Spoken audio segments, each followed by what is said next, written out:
வணக்கம். இன்றைக்கி ஜானஸ் கிச்சனில் ஒரு ஹெல்த்தியான பிரேக்ஃபாஸ்ட்டு ஆப்பம் ரெசிபி பார்க்கலாம்.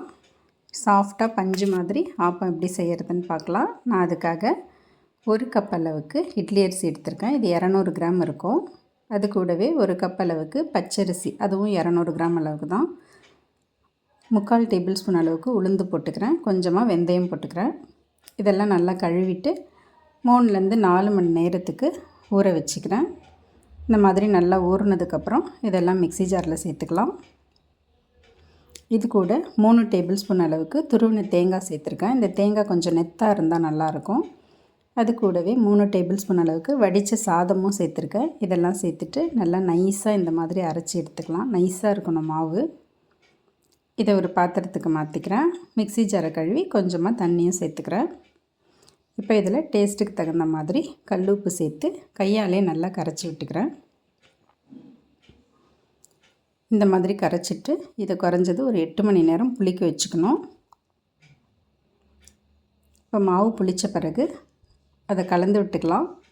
இப்போ மாவோட கன்சிஸ்டன்சி கொஞ்சம் திக்காக இருக்கிறதுனால இதில் தண்ணி சேர்த்துக்கலாம். நான் தண்ணிக்கு பற்றி தேங்காய் பால் சேர்த்துக்கிறேன். 3ஆவதாக எடுத்த தேங்காய் பாலை அதில் சேர்த்துக்கிறேன். சேர்த்துட்டு ஒரு 2 சிட்டிகை அளவுக்கு சமையல் சோடாவும் சேர்த்து மாவு நல்லா கலந்து விட்டுக்கிறேன். இந்த மாவோட கன்சிஸ்டன்சி இந்த மாதிரி கொஞ்சம் நீர்க்க இருக்கணும். அப்போ தான் ஆப்பம் சாஃப்டாக வரும். இப்போ தோசை தவா காஞ்சதும் அதில் லேசாக துணியால் எண்ணெய் தீத்தி விட்டுட்டு மாவு எடுத்து இந்த மாதிரி சுற்றி ஸ்ப்ரெட் பண்ணி விட்டுக்கலாம். இந்த மாதிரி ஊற்றின பிறகு இதிலேருந்து நிறைய ஹோல்ஸ் விழும்.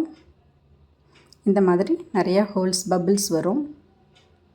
இப்போ இதை மூடி போட்டு மீடியம் ஃப்ளேமில் வச்சு வேக வச்சுக்கலாம். அவ்வளோதாங்க, ஒரு சாஃப்டான பஞ்சு மாதிரியான ஆப்பம் ரெடி ஆகிடுச்சு. நல்லா சாஃப்டாக இருக்கும். இதே மெஷர்மெண்ட்டோடு செஞ்சால் ஆப்பம் நல்லா சாஃப்டாக வரும்.